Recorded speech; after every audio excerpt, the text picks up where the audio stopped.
What's going on, everybody out there on YouTube? I'm here with two special guests. That's right, the channel of channels. Now, they've created a studio. They're on their way, and I love associating myself with these two guys. We're going to bring them in a second. We have some awesome topics to discuss. We're going to be interviewing people Wednesday, 7 p.m. Every Wednesday at 7 p.m. Get ready. We're going to bring you people from all around crypto, and we're going to bring you into your living room, into your space. You're going to find out what makes them tick. We're going to go over different topics and have a blast. So without further ado, Sin City Crypto, baby. Welcome, Dave. Hey. What's up? Welcome, Rob. Hey. How you guys doing? Man? How's your day, great, man? How are you doing? Dude, I'm doing awesome, man. Especially whenever I'm with the good guys at Sin City Crypto, vibing out. Just, ever since you guys brought me into your home in Las Vegas, is awesome space in my heart for you guys. And I wanted to have you on the show. I wanted to have you on the show regularly, maybe once a month. And just want to build that community vibe and have our communities gel. And I love vibing with you guys. And we have some awesome topics to discuss. I know Rob's like an expert on chat GPT. I'm just getting into it. So I kind of want to bring him in here. So our first question here of the day, if you already know, it's all over the internet. It's, if you just Google it, it's everywhere. If you haven't heard about it yet, you will. It's Chat GPT. Now, it was created by Elon Musk's AI company, right? And it seems like Microsoft wants to invest $10 billion into this. This would valuate the company at $29 billion. It's valued right now at $20 billion. This is a big deal. They would take 75%, I believe, of the profits up until they got. They would take 75% of the profits up until they got, most of their compensation back, and then they would take about 50% of the profits. This would be a big deal for Elon, big deal for Chat GPT. Take it away, Rob. I don't know as much as you. You already kind of told me you've been using it. You wrote some code. I don't know if there's a secret you want to let out, but let me know how you use it. Let me know what it is. What's going on? Yeah. What is Chat GPT? Well, first of all, I do want to say thank you so much for hosting us. And me and David are big fans of yours, so I just want to give a big thank you to you there. And we're not in our normal positions, by the way. We're over here. I'm in the producer chair, and David's relaxing in the. Just need a pina colada with one of those umbrellas in it. Yeah. Oh, a pina colada, huh? So yeah, we're not our normal spots, but we're still here in the studio, kind of hanging out, as you can see there. Yeah, man, this Chat GPT, very, very interesting technology. I think this is something that's kind of blindsided us. We all knew it was coming, or at least I did. Now, we knew it was coming, but now it's here. So, when you say you knew it was coming, you knew like AI was coming. You knew AI was coming, or you knew this specific. We've all seen the movies, right? We've all seen the kind of the rise of robotics and computers and this whole metaverse thing. And what movie do you think about? Because I think about I think of Minority Report. That's the one I think about. When they arrest you before you even do the crime. That's kind of like, what movie do you think about? AI movie. iRobot for me is a big one. So with iRobot, Will Smith, that was when he was dropping blockbuster after blockbuster every summer. It was like every year was another Will Smith movie. But that for me, now there wasn't too much AI as far as computer programs. It was more already built into robots, which with ChatGPT, essentially, if you had the robotics, there's nothing stopping you from downloading ChatGPT as long as it has an internet connection into a robot, and then everything that you would interact with on a computer essentially could be interfaced onto a robot.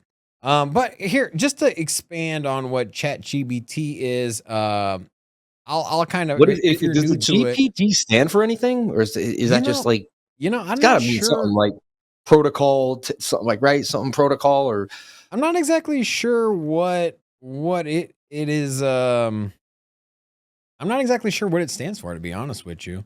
But maybe it doesn't. Maybe it's just a thing. Yeah, I don't know. We'll do a little research into that. But it's an acronym that indicates Generative Pre-Training Transformer. Dave, always dropping that. Which also cuts our checks at YouTube. Yeah, now why didn't you use GPT for that? That's right. It is a direct competitor It is a direct competitor to Google as well, so I'm surprised that Google got freaked out. They put out a red alert in the article the second this came out because they knew it was going to start taking some market share immediately. It has Google on the heels for sure. Google is freaking out a little bit. They don't know. Are you guys surprised that? Oh, well, obviously we're not surprised Microsoft is trying to bid on it. Are you guys surprised that Google hasn't kind of thrown their hat in the ring? I bet you right now they're building AI as well. They just haven't. They're not at the scale to where it's available to interact with for the public. Remember, this is Chat GPT 3.5.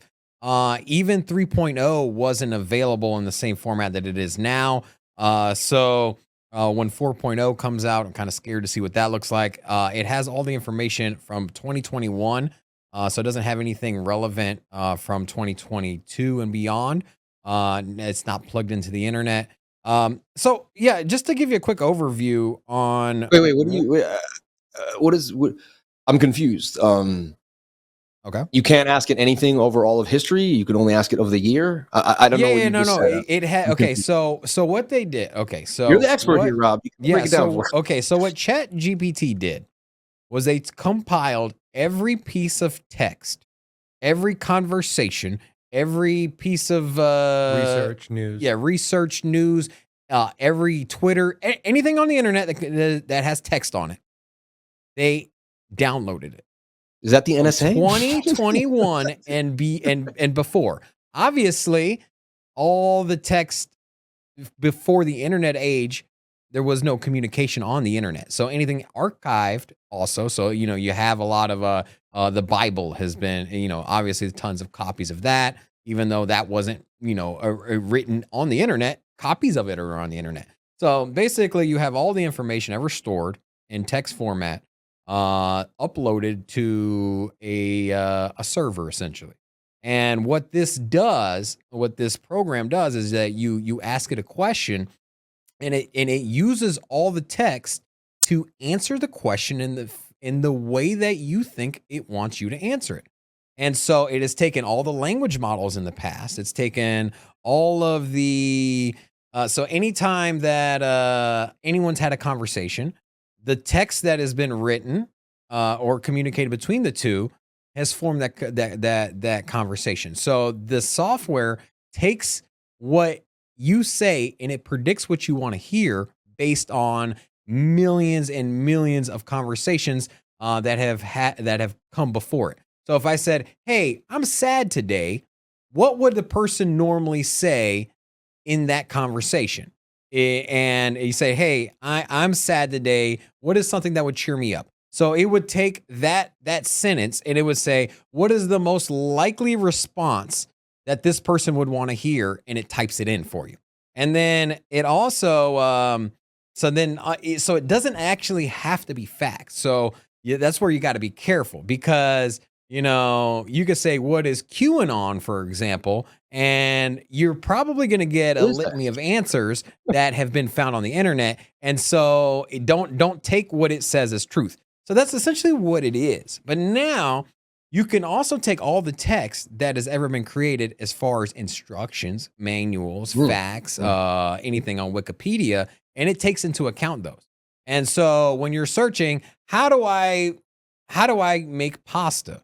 And so generally there's not any fake information on how to make pasta. It's flour, water, an egg, and whatever else.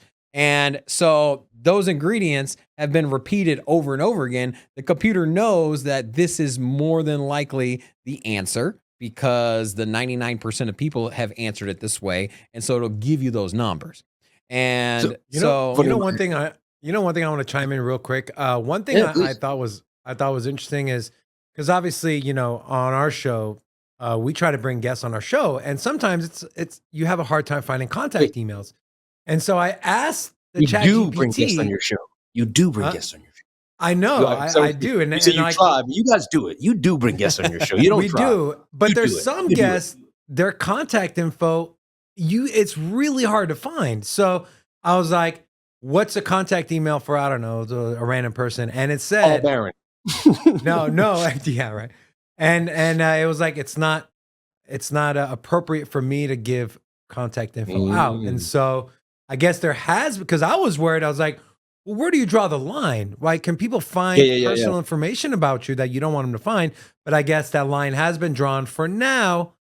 We'll see how it continues to play out. So my assistant grabbed it, and he didn't tell me exactly how he did it, but he gave it some clues, right? And so like, this is just one paragraph, but like, it began to write a story of my life, right? And it was like, once upon a time, there was a brilliant man named Sam Price. Growing up, he was fascinated by the stock market. He spent countless hours analyzing patterns and trends. However, his life changed forever when he was caught in a freak accident at a cryptocurrency trading firm. As a result of the accident, he was imbued with the unique ability to transcend dimensions of space and time and to predict market prices. Like the thing really is a Charlie and the Chocolate Factory type storybook. Here's an interesting one. So I was like, you know what? Why don't you write me a motivational speech I can use for the team here at Sin City Crypto? And so it was like, sure. So I asked him for a 30-second motivational speech. It says, team, you can feel the energy, the excitement in the air.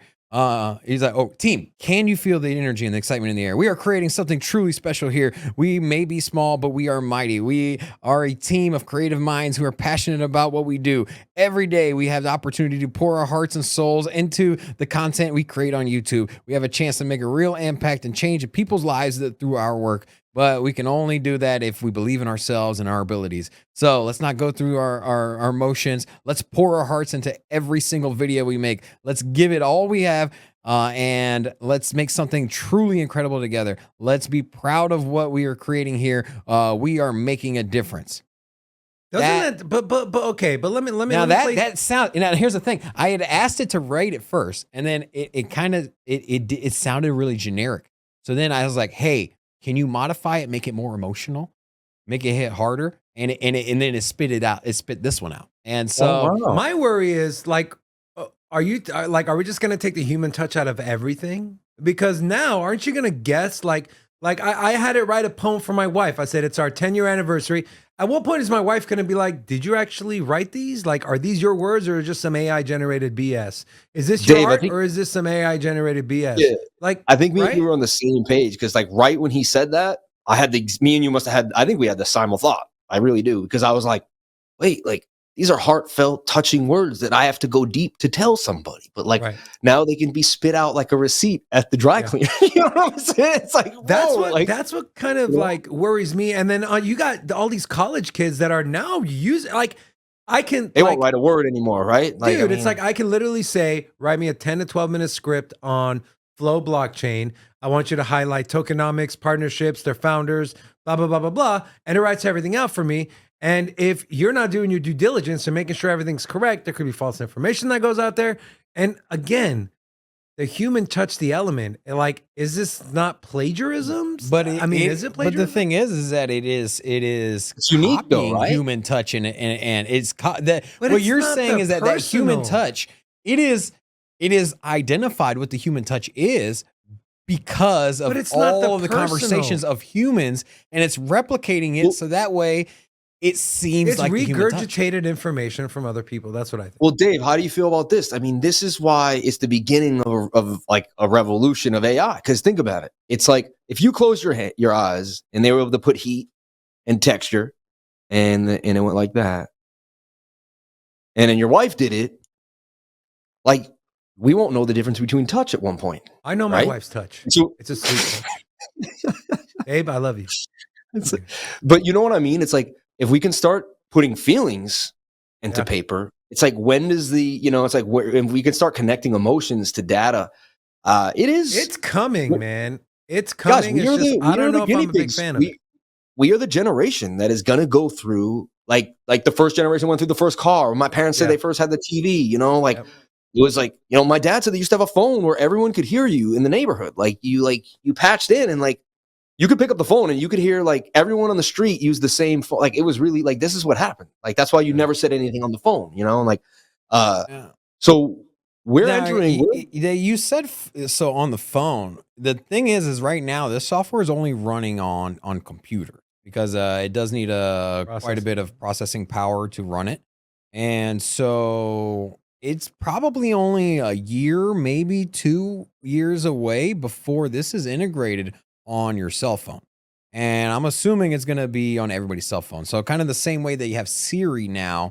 Siri's no longer, see the difference between Siri and AI for right now is that Siri is a bunch of mapped responses. It's cookie cutter. You can keep asking it the same 5 questions. 100 people can ask it the same question. It's going to give you the same answer. The scary thing about this AI is that 1,000 people can ask it the exact same question. You're going to get a it's different given a answer. unique ability to dance. Like it can. Yeah. It can swing from the tree a little bit. Like it does, it's cool. It gets you that, and isn't that our destiny to be captured like the Matrix in a little pod and our energy gets sucked back into it? So creepy, man. Like, it's interesting what it's going to do for academics. I think academics is going to be an interesting sector when it comes to AI, because with academics, you can easily just leverage the AI software and have it do your work for you. Same thing for work productivity. And so if your job is, say, an editor for a book company, now you can simply take someone's rough draft that they send you as an editor, and you can just put it in the chat GBT and you can be like, hey, can you edit this for book format? And you just gave me an epiphany, though. It'll do it for you. You can every have it write scripts for movies. You can there's really no, and if your boss asks you like, hey, can you write a motivational speech for my seminar? You can do exactly what I just did earlier and just say, hey, I need a motivational speech for a seminar on this subject. Here are some talking points that I want to cover. Here are a couple people I want to acknowledge, and it'll do it for you. And then if it's not exactly like you want it, you can literally be like, hey, can you change sentence 2 to sound more empathetic? Can you omit sentence 8? Can you make it 2 minutes shorter? Can you use larger words to sound more sophisticated? Can you dumb it down because the crowd here is not quite as educated as the panel on you know what I'm saying? Like it pretty much it opens up a world that we're not exposed to. Now, I don't want to get too carried away on its potential. If you guys want to go check it out, just go download it, play around with it. But I went to go to the website and I went to get it, and it told me I couldn't get it. It told me that too many people downloaded it right now, and it will be opened up next week. So many people are interacting with it that they're not. Right now, I went to check it out because I wanted to kind of show the your viewers how it works, but right now it's down. There's just millions of people trying to use it. They don't have the capacity to handle that right now. It's supposed to be, I think, almost 100 times as much computing power and internet bandwidth for one interaction as it is for one Google search. And so right now they're being inundated with a flood of requests to use it. So I think they're going to probably expand the bandwidth, which is going to take a little while. Basically, plug in more servers, give it more computing power, and then that's just going to take time. So. Now, this question, I want to go to Dave, our last chat GPT question, and then we're going to move on to DG and Gemini and that deep problem that he got going on right now. One thing I thought of when we got into this, I had like an epiphany.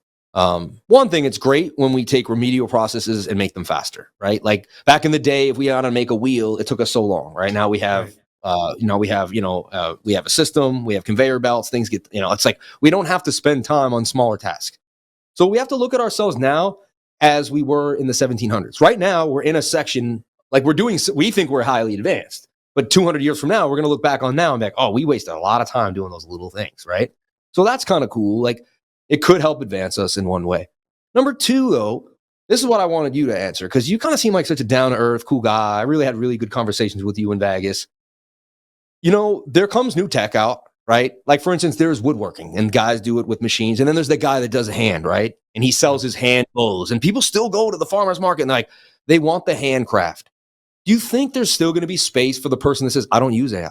And people are going to be like, you know what? I like him because he doesn't use AI. Like, it's the human touch. Will that be completely obliterated, or will that become that might actually become prized? Like, maybe it'll become so scarce that like people will want it even more. You know, I just wanted to see what you thought about that. Like, that's a good question. And anytime something gets so big, there's always going to be rebellion against it. It's just how integrated will this AI technology be in our everyday lives, right? Like we cannot do anything without the internet, right? We cannot do anything without, and so we're at a point where if you don't have internet, you can't get information.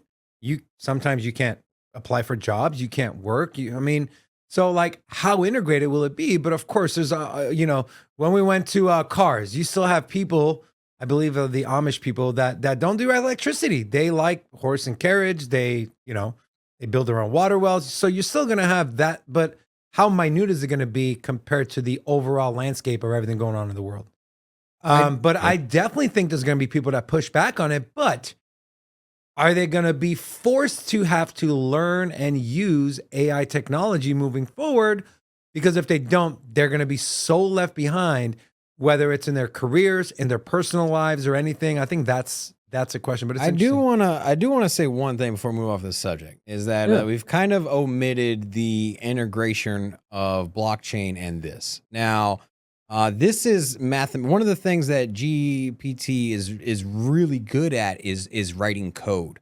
So it can make websites for you. It can write code for computer programs. It's very good at writing Python code as well. It can evaluate blockchains. It can find vulnerabilities in blockchains. It can write a blockchain for you. You can basically give it parameters and say, hey, can you make a fork of Ethereum, but change it this way, this way, and this way. It'll give you a functional blockchain code. So that's kind of nuts. But we're gonna see that. What did we see in the last bull market? The last bull market was a rise of a couple of different sectors. One I wanted to highlight is the metaverse. Now the metaverse wasn't ready. Right? Metaverse isn't playable. You're not playing around the metaverse. Nobody's walking around with VR headsets. And we did not replace these social media platforms that we have now. But people were ready to invest in it. And we saw the rise of Decentraland Sandbox as an example. And we saw that sector boom. Now, that was because of anticipation for what is coming down the pipeline in that field. And so what I'm telling your viewers here is pay attention to the AI-based crypto blockchains because they are gonna boom next bull run. Because I'll be honest, the buzz that we're getting, the last 2 weeks, we're getting, the buzz that we've been getting lately. I'm telling you, that buzz, it is real, and people are going to pour money into it, and those are going to blow up, even if it's not ready. In the same way that metaverse isn't ready, it's not functional, but people are pouring into it because they know it's the future. AI, there is several AI-based blockchains out there. People are going to say, hey, this is the future. They're going to pour into it. That is going to be one of the biggest catalysts for the next bull run. Mark my words.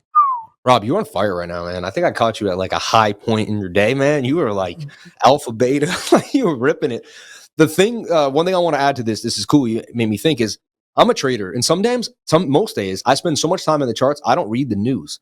Like I read them in the morning and I go over them, but I'm into I'm not looking at like Mount Gox and all. Like I hear it, but I'm like, what's happening in the charts, And I picked up on ChatGPT. I think I learned about it like 7 days ago. I was about 2 weeks late for most people because but I saw the AI coin starting to break out. I saw Man, which is AI, a coin called AI, and then there's Matrix AI, which is Man.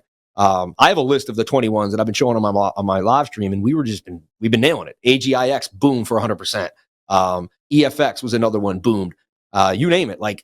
There's a batch of 30 of these coins. About 20 of them are all up between 50 and 150% in the last like 5 to 7 days. So even not knowing the news, the charts told me the news. It's not going to stop either, man. It is not going to stop. I like this. This could be our catalyst back into a bull run, man. The Decentraland and the Sandbox, that ripped for over a year. And I know it was a bull market, but I'm just saying that wasn't. Yes, they pumped when Facebook said they're changing their name to Meta, but it didn't stop. It pumped. You're talking about a token that was pennies and well over $1. Took some time to get there, and all the while, nothing functional and playable. Dave, could AI coins start the bull run? Could AI coins give us a fire that could spark at least a little it could adoption? be the NFT mania. It could be the That's an interesting question. The metaverse mania that we saw. I think AI is going to be one of the hot sectors in the next one. Dude, you guys taught me a lot. I had a really good time nailing that topic. Kind of don't want to leave it, but we got to. So we're going to head on in to DCG. Now, DCG, if you know kind of what's going on, you get Barry Silbert, right? You got Gemini, you got Genesis. Now, Gemini offers an earning, like you can, post your coins and earn. Now, they, I guess, took that money and gave it to Genesis, which was then using it to earn and then sending that money back. Genesis was connected to DCG. DCG now is like basically $1.2 billion in a hole. Now, Winklevoss basically used the F word and went at Barry Silbert in the last few days at the beginning of the week. He's basically claiming that they had chances to make everything whole at Genesis, but refused. He's saying it's on you. You're all right. They're going back and forth. If DCG goes down, what do you think is going to happen to the space? Do you see Bitcoin dropping down to 15K? Could this be another FTX? Are you holding your breath? Have you read, have you seen this back and forth here with Winklevoss and Barry Silbert, I guess I can start. So DCG, they were the largest crypto conglomerate in our space, right? Not just Genesis. We're talking CoinDesk. We're talking Foundry and GBTC, the largest holder of Bitcoin outside of Satoshi Nakamoto. We're talking active wallets. GBTC is number one, over 600,000 Bitcoin. So it's a big player. Now, the whole thing with Gemini and Genesis, we know that Genesis was over leveraged, or they had too much money with 3AC, about 2.2 or 2.3 billion. 3AC went under. They liquidated some of their positions. They got back about 1.1, but they were still 1.2 in the hole, to which, according to Cameron Winklevoss, DCG and Barry Silbert said they plugged that hole, but Winklevoss is saying no, they didn't. They faked it. It was fake. They were trying to catch up. They were giving them some runway to catch up on what they were behind, or how big of a hole they were in. But with that being said, a lot of people think DCG going belly up is already baked into the price of Bitcoin. And I don't know, like if it was the traditional stock market, right? I think I would say, yes, it is baked in, because you have so many more traders that look farther ahead. Whereas in crypto, I don't think we're there yet. I think people are like, they'll be fine, or people just don't care enough to be like, all right, we really got to figure this out. Let's price this in, worst case scenario. So I personally don't think it's priced in. But here's the good news. If you're one of the people thinking that, all right, DCG goes under, GBTC gets liquid, that's not going to happen. That's not going to happen. GBTC is controlled by an outside party. That's why it's a trust, Grayscale Bitcoin Trust. It's not controlled by Barry Silbert. It's not controlled by Coinbase. Yes, Coinbase custodies it, but there's a trust, a person or an entity that controls what happens to that Bitcoin. You already had companies like Valkyrie come out last week and say, we think DCG should hand over the trust to someone else, and we want to be that person. So you're going to have plenty of companies and people that would bid on some of these assets and projects. Now, what they will do with it, will they open up not withdrawals, but redemptions? Who's to know? They're already talking about bringing down the VIG, which is at 2% right now. They're bring it down to 0.75%. There's still a lot in the air. But as far as what would happen if DCG goes under, I think they would file for bankruptcy. Would they file for Chapter 11, Chapter 7? Who knows? But they have plenty of assets that they will be able to sell off. And who knows if the company can come back. But if you're worried about GBTC and all that 600,000 Bitcoin in the market being liquidated, I would not be concerned about that. But just the news alone could cause hysteria in the markets. Dude, that was an amazing answer, man. Like, well, I wanted to caveat this idea. Did you see this? I didn't get the chance to research it, so I'm throwing it out there, and we could also, we can edit it out. I didn't get a chance to research this as much, but I saw a quick tweet. FTX got $5 billion, and they seem to be like becoming solvent or something. Is that like, they're definitely not becoming? Yeah. So, did you see that though? Like, what's going on there? Do you know about that? They found $5 billion in liquid assets. So cash, cryptocurrency, that's liquid, right? and some other like stock shares or. What I want to know is like, did they find Where it did they like find it? under the water was cooler? yeah. Was it just? Yeah, I was going to say that. Is it just over under in the soft drawer? They found a Subway napkin with a seed phrase written on it. They're like, here's the unfortunate. Here's the unfortunate There's part, a guys. Bible left 9/11 on the ground. Here's the unfortunate part: is even let's just say their hole was 5 billion, and they now have access to 5 billion of crypto or other assets that they can liquidate. You're not going to get your, like, if you're a FTX user, I'm sorry, but you're in the very back of the line. Once it's in the hands of a bankruptcy court and John Ray, who is now the FTX CEO, who's pushing them through this bankruptcy, it is out of your hands. It is up to the bankruptcy lawyers, the bankruptcy court. And they always err on the side of, well, what has been done in the past? Creditors, insured or secured creditors are first, followed by employees, followed by everyone else. And then the last people are the people like us who had money. I didn't have any money in FTX, but if you're watching, I'm assuming, and if you have money on the FTX, you're an unsecured creditor. And so we would fall in the back of that line. It would be great if they said, oh, we found all the money. Let's give everyone all their coins back. That's not going to happen. And so that's the unfortunate part. But yeah, 5 billion came out of nowhere. Bahamas is still holding $250 million. If the hole was 8 billion, then you know what, they came pretty, if it holds to be true, they're coming pretty close to finding all that money. And maybe Sam Bankman-Fried, I know y'all don't want to hear, but maybe he wasn't too far off from the hey, we're not insolvent. We have the money to back it up. I don't buy that. Maybe, you know what I mean? Like maybe the hole isn't as big, because the headline was $8 billion hole, right? Now what is it?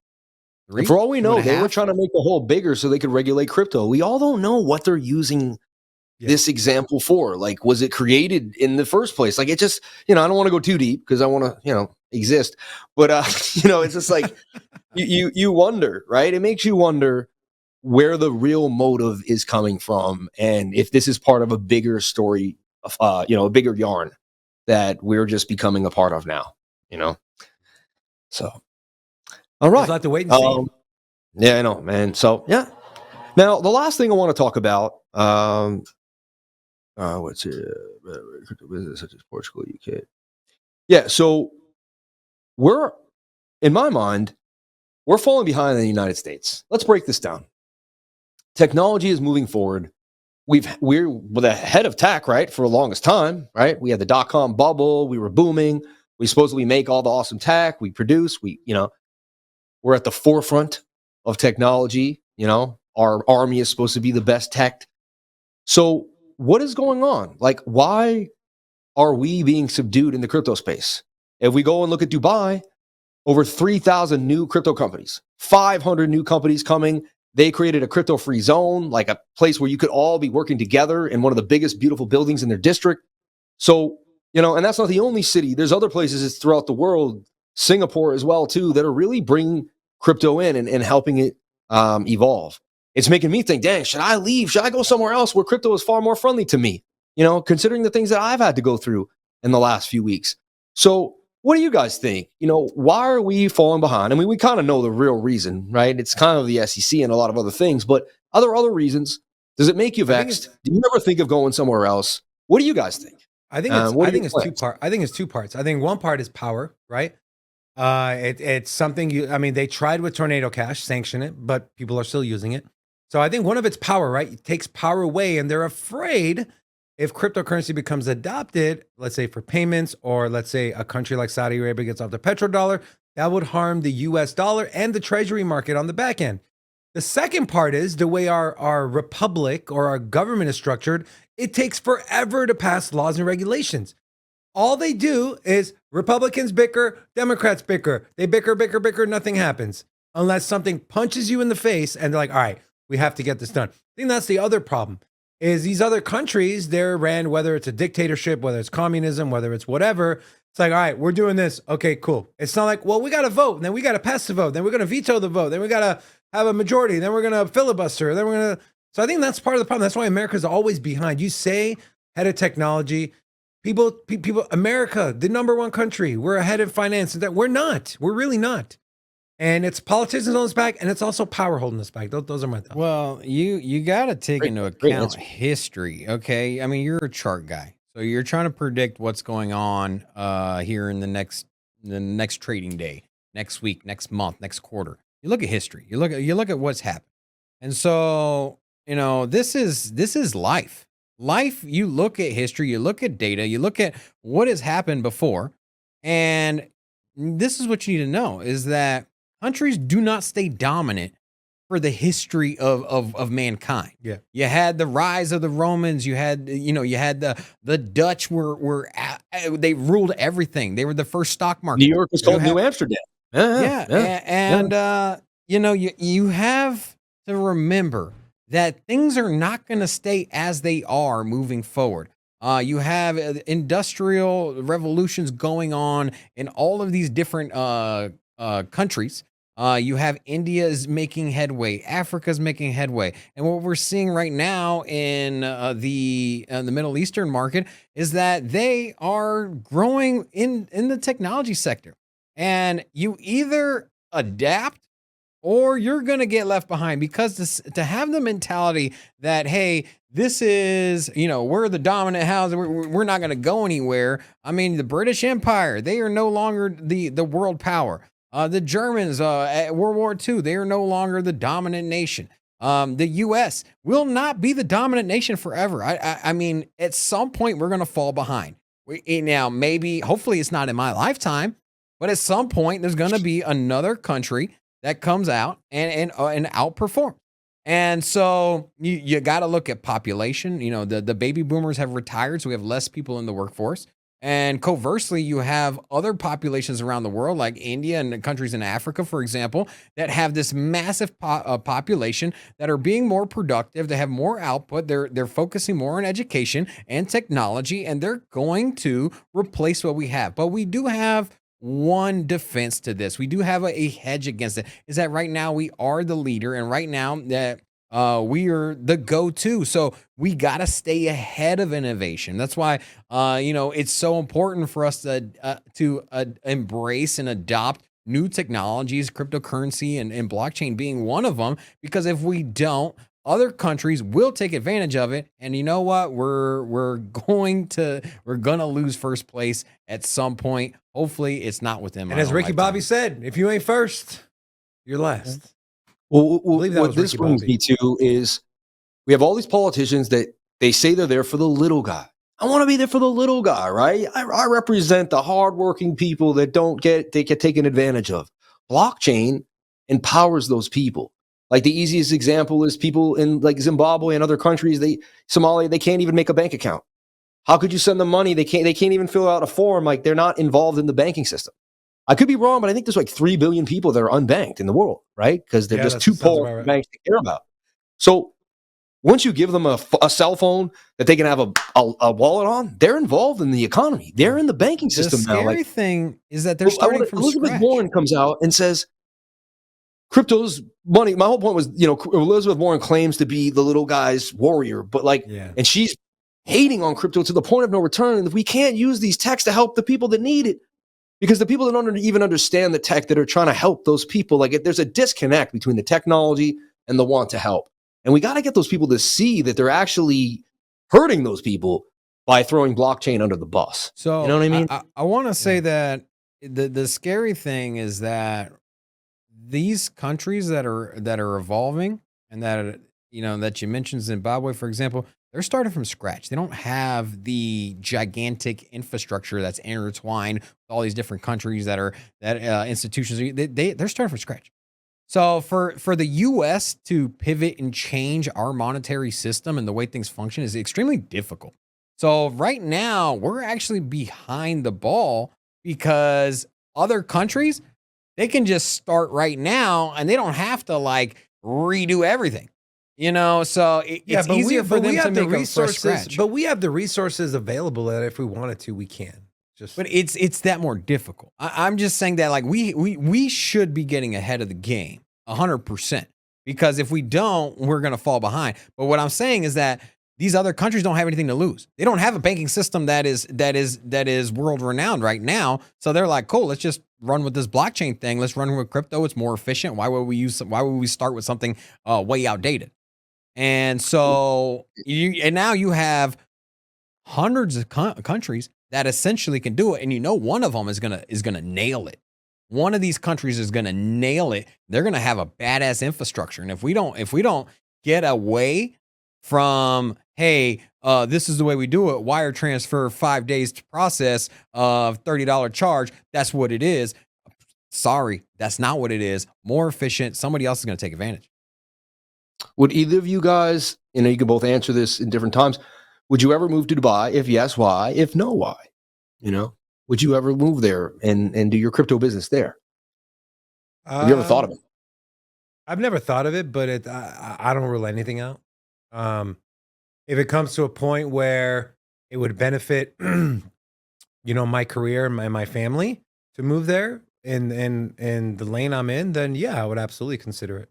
They have no corporate tax. They're going to start implementing a small corporate tax, I think in the 2023 or 2024, I believe. But right now, no corporate tax. Like, I could move my corporation there and think about that. Like, it would just, that would pay for it. Like, it would just, you could be, I'm just, when I think about no tax, I'm just like, really?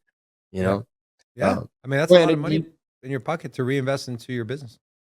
No, I think you could also disappear if you smoke a joint of weed. So it's kind of like, is that where it's like it's a crazy place, but you can also fall asleep with $100,000 in your hand, wake up with it the next morning. So where you save money in one area, you're going to pay in another. The housing and there is one of the highest real estate in the world, if not the highest.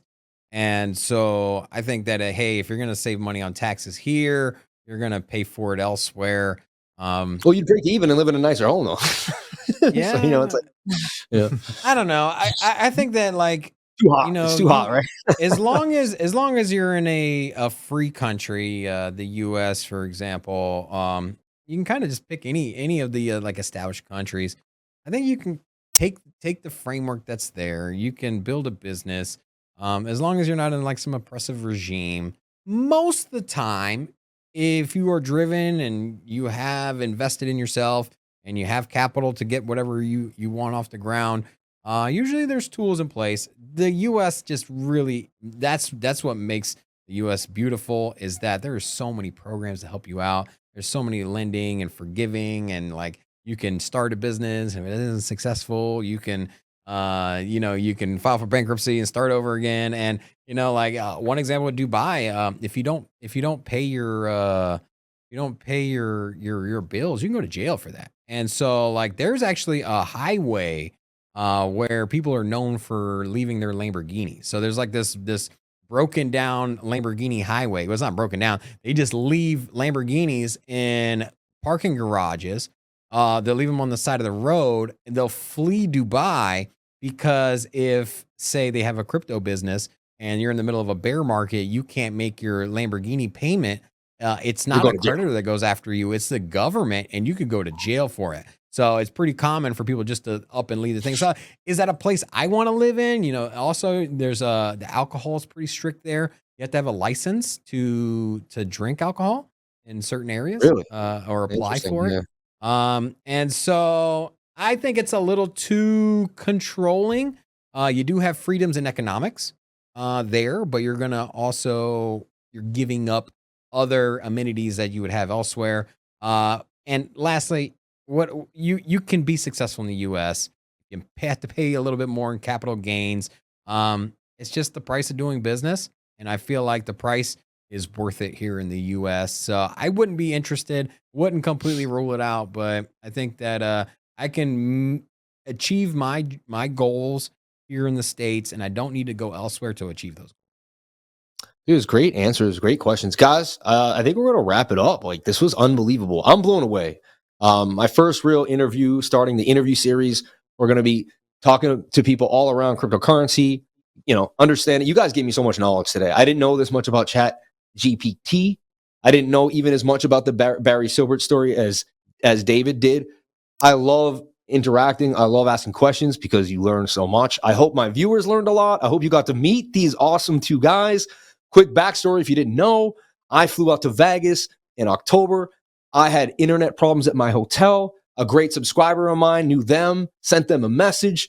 We did it through Twitter. Next thing you know, I'm getting DM'd, I think from Dave or Rob. I was in a rush, so I didn't even know. Next thing you know, they said, hey, we have a studio, man. Why don't you come here? And I said, what hotel I'm at? They're like, you're right there. Jump in a cab. Come on in. They even met me the next morning at 7 a.m. to shoot my show again. Like, I can't. They treated me like a brother. They will be my brothers for life, both of them. You better go to their channel. They have a show every day at 10:30 Eastern, 1:30 Pacific time at Sin City Crypto. You got to go there and watch them. If you thought this was good knowledge today, their show is amazing. They bring up awesome details. They have a tech guy in the back running it. He's going to give you visuals. They got the audio. Their studio is $100,000 or more. I mean, they're doing it at a top level. So you're going to see them at 100,000 subscribers before you know it. And run over there and subscribe, please, to this day.